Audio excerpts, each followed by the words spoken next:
Assalamualaikum warahmatullahi wabarakatuh dan selamat Selamat kita bertemu lagi untuk sesi PDPR sehinggalah September. Okey. So hari ni kita nak discuss balik tajuk yang keempat tingkatan 5 iaitu polimer Okey. So kita dah belajar sebenarnya, cuma kita nak refresh balik. Okey. So poly ni maksudnya many. Me ni datang daripada satu unit iaitu mono mono satu me. So satu unit dan banyak monomer disambungkan, so dia jadilah sebagai polimer. Okay, what we will learn from this topic adalah 4.1 until 4.3. So it's a very short topic, but the very important is you look at to the 4.2 natural rubber. Okay, so kita look at natural rubber. So natural rubber kita ada two process iaitu coagulation. Okay, coagulation of latex. Yang satu lagi kita nak prevent. Okay, coagulation. Okay, so ada dua proses yang kita akan tengok. Kemudian kita tengoklah polimer, pengenalan polimer 4.1, and then lastly is synthetic rubber. Okay, so kita ada natural rubber and then synthetic rubber. Okay, so itu yang kita akan belajar dan kita akan tengok insya-Allah. 4.1, okay, polymer. Okay, kita start dengan subtopic explain polymer and then followed by explain polymerization reaction. Okay, so polymerization reaction ni secara mudahnya, okay, pembentukan lah, okay, polimer tu sendiri. Kita dah belajar tajuk carbon compound, so kita nak go through saja. Okay, polymerization ni kita ingat senang saja, satu sahaja homology series yang terlibat dengan polymerization iaitu alkene. Okay, monomer dia akan jadi polimer, so jadi alkene. Okay, so polymerization ni ingat sahaja alkene. Okay, and then lastly is justify the use of polymers in daily life. Okay, so tiga sahaja. Let's start polymer. Okay, what is polymer? Okay, polymer long chain molecule that is made from a combination of many repeating basic unit. Okay, so the keyword is a combination of many repeating basic unit, dan basic unit apa yang kita namakan sebagai monomer. Okay, so kita namakan sebagai monomer, itu adalah basic unit untuk polimer. So cikgu dah beritahu tadi polimer maksudnya adalah many. Many apa? Basic unit iaitu monomer. So it's very easy for you to remember lah. Okay, this is structure of monomer and polymer. Okay, so monomer kita ada terdiri daripada a small molecule. Okay, ingat so rubber ni molecule, so molecule is covalent lah. Okay, covalent bond. Okay, so molecule ni dia lebih kepada non-metal dan dia covalent bond lah. Okay, kemudian kita tengok ini adalah monomer. Okay, so dia repeat 1, 2, 3. So kita ada 1, 2, 3, 4 monomer ni dan disambungkan menjadilah polimer. Okay, itu contoh dia lah. Okay, kita ada contoh lagi. Kita nampak monomer ni kemudian dia bonded together to become polymer, and then okay, ethylene. Okay, ethylene, and then kita polymerization, just kita tambahkan sahaja polyethylene. Okay, so poly tu banyak, maksudnya ethylene tu telah digabungkan menjadi banyak. Okay, so maksudnya kita ada, kita tengok unit dia ada 2 carbon kan. Okay, 1, 2, kita buat 1, 2. Okay, maknanya ada 1, 2, 3 ethylene. So kalau ada 3 lebih daripada 1, kita panggil polyethylene. So harap kamu lebih faham lah bila ada nampak structure bentuk ni, boleh kamu bezakan antara monomer dengan polimer. Alright, polymerization. Okay, so polymerization is the monomer combination reaction to produce a polymer. Okay, so reaction dia nama dia polymerization lah. Okay, so kat sini kita nampak grafik ni, kita ada monomer diwakili dengan hijau. Okay, ada apa orang kata macam monomer dia lah. Okay, so melakukan polymerization dan jadilah rantaian polimer. Okay, so kita kena tahulah source of polymer ni. Dia ada dua source. Sekejap lagi kita akan tengok sumber polimer, kemudian how polymer is produced and apakah ciri-ciri of polymer tu. Okay, dia mestilah lebih better daripada monomer kan. Sebab tu kita belajar bekerjasama. Kalau seorang tak jadi, kalau ramai insyaAllah akan jadi kan. So itu konsep polymerization. Okay, source of polymer kita ada dua Okay, so kita ada natural, okay, semula jadi, satu lagi adalah synthetic. Okay, apa yang dimaksudkan dengan natural polymer? Okay, polymer that are naturally available and can be obtained from surrounding, for example, starch, protein, cotton. Okay, so kita ada dekat sekeliling kita ni seperti starch, protein dan cotton ni, dia adalah natural polymer sebab kita boleh obtain from surrounding. Tapi synthetic ni adalah man-made through chemical reaction in the lab or factories. Okay, so contoh dia nylon, polystyrene, polyvinyl chloride PVC. So kita fokus kat sini, kita fokus kepada nylon lah sebenarnya. Okay, kemudian polystyrene dengan polyvinyl chloride ni kita tengok kepada usage dia dan apa nama monomer dia. Okay, so mudah sajalah ada dua source of polymer. Alright, okay, so kita ada source. Okay, kita ada 3 natural dekat sini. Okay, 1, 2, 3. Kemudian kita ada 1 synthetic di sini. Okay, so kita ada polymer selulose. Okay, so monomer dia glucose lah. So glucose, okay, kita polymerization, glucose. Kita tak panggil dah glucose, kita panggil selulose. Okey, kemudian amino acid, kita polymerization kan dia. Kita tak panggil amino acid tapi kita panggil protein. Okey, so kita nak tengok yang ni lah. Okey, yang lebih tumpuan kita adalah natural rubber. Okey, so ingat monomer untuk natural rubber adalah isoprene. Ini kena ingat betul-betul. Isoprene adalah monomer untuk natural rubber. Manakala synthetic adalah man-made through the lab and factories. Kita ada polyvinyl chloride. Okay, so kita buang poly, so kita dapatlah dia punya monomer, vinyl chloride. Okay, so cuma natural ni dia tak nampak monomer dekat nama dia tu. Synthetic ni dia macam mudah sangat. Okay, kita ada monomer. Kemudian kita tambah poly dekat depan ni. Dapatlah dia punya monomer dia. Macam natural rubber ni dia lain. Monomer dengan polymer tu terus nama dia lain. Okay. Seterusnya kita tengok kepada type of polymer lah. Okay. So type of polymer kita ada 3. So kita tengok yang pertama iaitu thermoplastic harbor. Okay. Kepada plastik lah. Okay, a polymer that can be repeatedly removed, open, heating and can be recycled. Okay, dia boleh remove balik, maksudnya kita ubah bentuk balik. Okay, melalui pemanasan dan kita boleh recycle. Plastik kan, kalau kita panaskan, dia akan melebur balik. Kemudian kita boleh buat benda lain. Okay, when heated, the thermoplastic polymer melt and solidify when they are cool. Okay, so kita buat bentuk yang lain, masuk ke dalam acuan yang lain, kemudian dia mengeras apabila dia sejuk lah. Okay, for example, polyethylene, polyvinyl chloride and nylon. Okay, itu adalah thermoplastic polymer. Second, okay, untuk yang kedua kita tengok kepada thermosetting. Tadi thermoplastic, ni thermo juga, thermosetting polymers cannot be removed after heating. Yang tadi boleh remove and recycle. Okay. For thermosetting tak boleh remove.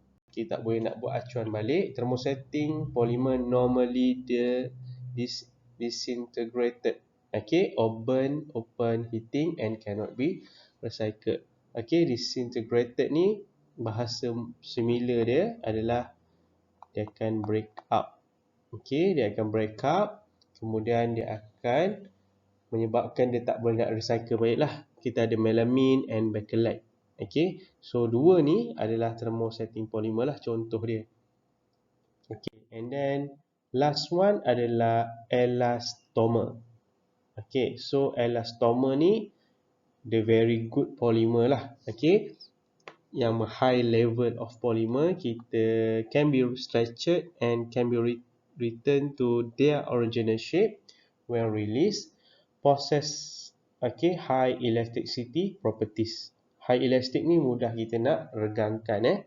Kemudian contoh dia polyurethane and styrene butane rubber SBR. Okay, so conclusion kita ada 3. Okay, polymer, thermoplastic, thermosetting and elastomer. Okay, thermoplastic can be removed, thermosetting cannot be removed. Okay, kemudian elastomer ni dia ada possesses high elasticity properties. Alright, okay, kita ada 2 polymerization reaction. Okay, yang pertama addition polymerization. Okay, di mana monomer that have double covalent bond between two carbon atoms react with one another. Okay, so dia melibatkan double covalent bond between two carbon atom. So kita boleh nak tahulah kalau dua double bond ni maksudnya dia adalah alkene. Right. Kemudian satu lagi adalah condensation polymerization. Okay, involve at least 2 different monomer. Okay, so beza dia addition ni dia sama. Okay, monomer yang sama jenis. Okay, contoh kalau ethene. Okay, tapi condensation ni dia different monomer. Mungkin monomer satu tu ethene. Monomer 2 propene. So bila dia bergabung dia lain lah. Dia tak seperti addition polymerization. Addition polymerization ni kalau dia ethene dia akan polymerize dengan ethene juga. Ethene. Yang ni dia bercampur. Condensation dia lebih pada campuran lah. 2 monomer yang berbeza. Okay, kita tengok kepada addition polymerization dahulu. Table 4.2 list of polymer produced through additional polymerization and the monomer involved. Okay, so kita ada 3. Kita tengok one by one. Dan kita akan tengok macam mana kita nak lukis monomer dan polimer. Okay, so kita tengok dia punya pertama lah. Okay, yang pertama, kita pertama this one, yang kedua, yang ni yang ketiga. Alright, okay, kita tengok yang pertama first. Okay, kita ada monomer kita ethene. Monomer dia mesti double bond. Itu je. Dia mesti melibatkan alkene. Okay, so bila kita nak lukis polimer, kita kena putuskan double bond ni menjadi single bond. Okay, kita kena putuskan double bond menjadi single bond. Kemudian kita buat macam ni dulu, C, single bond C. Kemudian kita ambil balik yang apa dia tulis. Okay, ada 4 H kan. Okay, kemudian kita kena bracket kan. Okay, bracket kan. Dan dekat sini nampak ada lebih kan. Kamu lebihkan. Kemudian kita letak N. N ni adalah maksud repeating lah. Okay, so N ni adalah integer. Dia boleh jadi lebih daripada 1 lah. Okay, maknanya 2, 3, 4 sampailah berapa kita nak. Tapi kita tak payahlah tulis berapa tu. Kita tulis just N sahaja. Ni cara tulis polimer yang betul. So nanti kalau soalan nak polimer, tulis polimer yang betul. Kalau monomer, tulis monomer yang betul. So karakteristik durable and strong. Okay, uses dia banyak lah. Plastic bag, plastic bottle and plastic packaging. Okay, sebab dia sangat strong and tahan lama. Okay, kemudian kita ada propene. Okay, so propene, saya nak tahu propene 1, 2, 3 kan. So carbon dia. So bila kita nak buat monomer, kita kena kecilkan. Kecilkan skop ni maksudnya kita propene dia macam ni. Dia sepatutnya macam ni. Dia sepatutnya macam ni kan. Okay. So, tapi kita nak buat monomer, kita buat dua saja. Kecilkan dia punya carbon tu. Jadi dua dan C tu ke bawah kan. Macam yang ni. Okay, macam yang contoh yang dia buat ni. Tak payah buat straight change ni. Okay, straight change cukup kepada dua carbon saja. Ambil double bond tu, kemudian kita turunkan. Okay, kemudian kita buang double bond tu. Okay, kita buang double bond menjadi single bond. Okay, kita dah melakukan polymerization, so dia akan jadi polypropene. Okay, so banyak toys and textile lah because dia tahan lama, durable. Okay, kemudian chloroethene. Okay, so ni monomer dia sama juga, single bond. Okay, after going through the polymerization, okay, double bond will break into the single bond. And then, okay, cikgu cakap lah, make sure kat sini yang selalu pelajar akan bermasalah lah. Lebihkan sikit. Okay, dia punya bonded tu, kemudian N jangan lupa. Ini nombor 1, ini nombor 2 step dia. Okay, strong and hard. Okay, PVC selalunya digunakan untuk water pipe lah. And electrical insulator. Okay, itu adalah 3 polimer melalui additional polymerization. Sekejap lagi kita tengok apa itu condensation polymerization. Okay, so penambahan proses addition polymerization ni, okay, kita tengok yang pertama, during addition polymerization reaction, okay, double bond is open, okay, maknanya break up and monomer are added to the molecule change to produce polymer. Okay, so kita ada 18 molekul ni, okay, ada 1, 2, 3, 4, 5, 6. Kemudian double bond dia akan open dan dia akan bersambung menjadilah polyethene. Ataupun kalau kita nak lukis, kita tak perlulah lukis sepanjang ini, kita just okay, so monomer dia macam ni kan. Kita dah tengok monomer dia. Okay, so this one is monomer dia.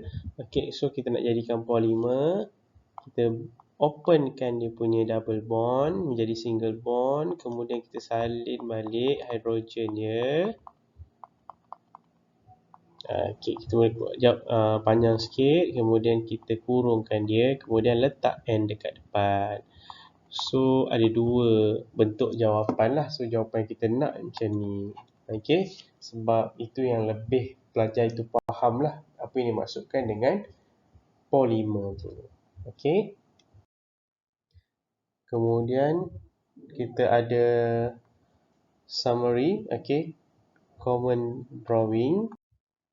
Okay, so ini adalah untuk condensation polymerization. Tadi kita tengok addition, ni kita tengok condensation pula. Okay, condensation ni kita tahu kan, dua monomer yang berbeza.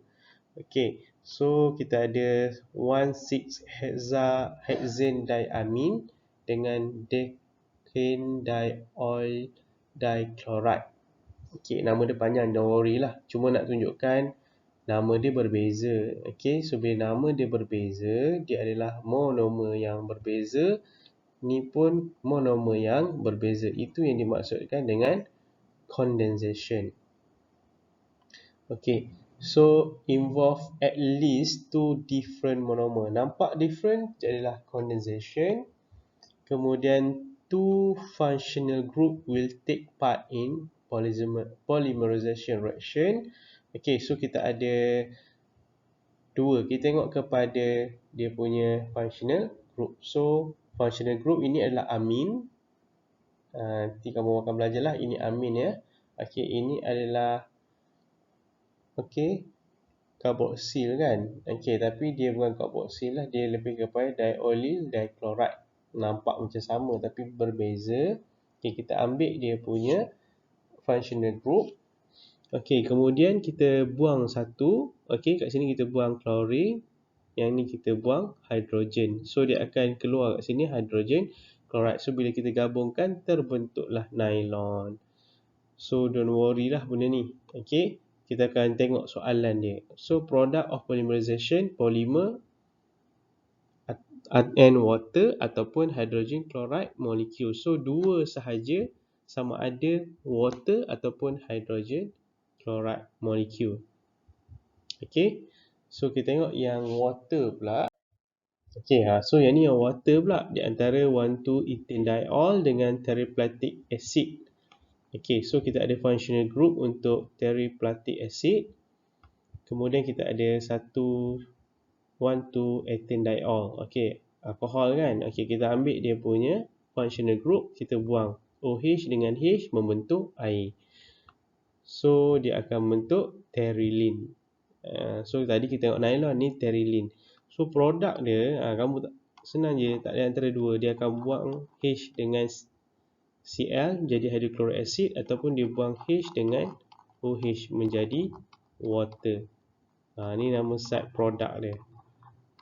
Produk dia yang sebenar adalah, yang kita nak adalah polimer. Okay, so janganlah kamu stress, insyaAllah lah. Untuk conversation ni kita akan tengok soalan macam mana nanti. Okay. Dan yang terakhir, the use of polymer in daily life. Okey, karakteristik dia. Okey, kita fokus kepada synthetic polymer lah. Okey, kita tengok kepada synthetic polymer, sebab synthetic polymer ni properties dia cannot be found in natural polymer. So ada dia punya, bukan nak kata kelemahan lah, tapi manusia ni tambah baik. Okey, untuk penggunaan harian kan, good insulator of heat, pendapat haba yang baik, kemudian inert and unreactive. Mestilah inert ni maksudnya dia unreactive, dia tidak bertindak balas dengan suatu benda yang lain. So untuk kita buat botol, kita boleh minum, bekas tu tidak reaktif kan. Kemudian lightweight, strong and hard. Walaupun dia strong, dia lightweight. Dia berat, dia ringan tapi dia kuat dan keras lah. And yang paling penting, resistant to high heat. Okay, itu 4 karakteristik yang tak ada dalam natural polymer. Okay, uses of synthetic polymer. Okay, various medical and laboratory apparatus are made of polypropylene. So sekarang kan banyak kan menggunakan swab test. Bila swab test tu maksudnya sampel banyak. Bila sampel banyak, memerlukan polimer lah daripada polypropylene ni, plastik-plastik yang high resistant ni, supaya kita boleh cepat dapat result dan sebagainya. Kemudian widely used as a plastic bag. Kemudian nylon, produce strip, benang, they are important for the textile industry. Layering of acrylic polymer for roofing, waterproofing. Okay, untuk nak menjadikan dia supaya waterproof lah.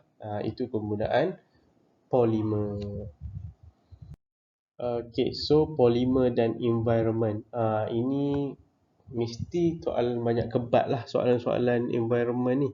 Dia akan tanya apa itu impact polymer terhadap environment.